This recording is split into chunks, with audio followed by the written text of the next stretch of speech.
What was that? Repeat that. How is what that? How do you feel That was sending a cool. message to your school teacher? One of my school teachers, he actually used to come to our house when we briefly stayed in Ghana on our transition to New Zealand. He actually came to our house and tutored us as well after school. So yeah, for him, it was cool. He was always nice to me. Yeah, he caned us a lot, but he was always a cool teacher. But yeah, it was. I don't know. How did that feel? Wholesome. It felt wholesome. Thank you and good luck on Saturday. Cool. Gracias. Thank you. And we'll take our final questions from Alistair Bishop. Your line is open. Izzy, how are you, sir? I'm very well. How are you? I'm fantastic, thank you. I like that. Fantastic. My first question, Izzy, it's been labeled by many people as a brawler versus a technician in this matchup. Do you think there's more to it than that? A little bit, but because he does have some technique, like he keeps his hands up when he throws hooks, body shots, he has his hands in the right places, but it's just the levels. There's levels to this. There's levels to this, and I just want to showcase that this weekend. And after your fight with Romero, do you think this is stylistically the kind of fight you need to remind the world of your skill set? 100%. And I feel like Roy Jones when he said, y'all must have forgot.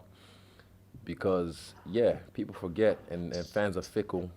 They're sometimes dumb in droves. So I feel like I just have to remind them so they can be like, oh my God, oh, Israel's so good. He's just, wow, amazing. And their minds just get blown by the way I destroy this guy.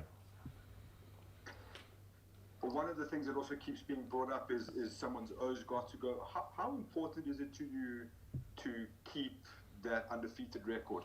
That's like the same thing with the whole title. Like I've said since the jump, that the title is just a fancy tiara. I just get to grab it along the way on my journey to greatness. So same thing with the being undefeated. It's never really been a thing like, oh, I've got to protect it and keep it and it's my precious. Nah, it's just like a ring. It's a fucking O. I don't really care about it, but what I care about is whooping ass, and I'm very good at doing that.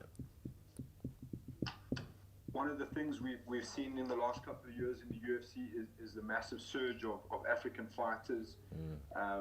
What do you attribute that to? Do you think there's a work ethic hidden behind there, or what would you say?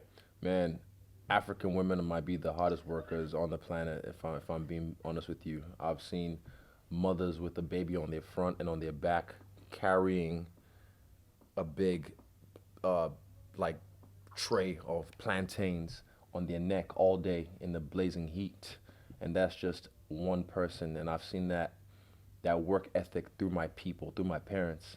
So yeah, it is passed down through us. When it like I was not the best. I'm the runt of my people, if I'm being honest. So I wasn't always the hardest worker, but it's in me. It's in my DNA because I'm bred from that, from my parents, like I said. So yeah, when I know when it's time to work, I work. But like I said, I'm the runt of my people, even physically. Like I'm not a specimen, the pick of the litter. So I've been back home last year and I saw people just rolling in the ghetto, and they probably don't have the best nutrition, but they're bodied up, 15 years old, bodied up, you know. So I like the fact that Nigeria especially is getting privy to MMA because I'm telling you, man, it's game over. Like 50 Cent did when he dropped in the club for the rap game. It's game over when Nigerians start taking over again.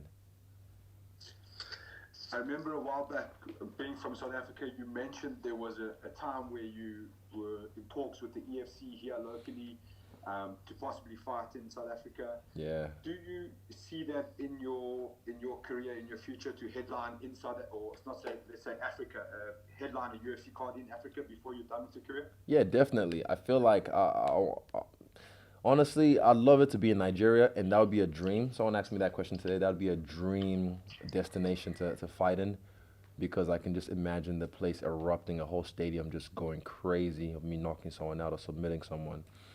But the problem is we are our own problem, and I can say that freely, even though some people might not like me saying that. We are our own problem. There's a lot of red tape in Nigeria, and sometimes a little bit of corruption, which is getting cleaned up, but we are our own problem. So I feel like South Africa might still has its own problems, as every country in the world does. But South Africa has a booming MMA scene, like you said, with EFC, and it would be awesome to be there for a fight. But also, yeah, I think that would be one of the the destinations in the future for the UFC when they invade Africa.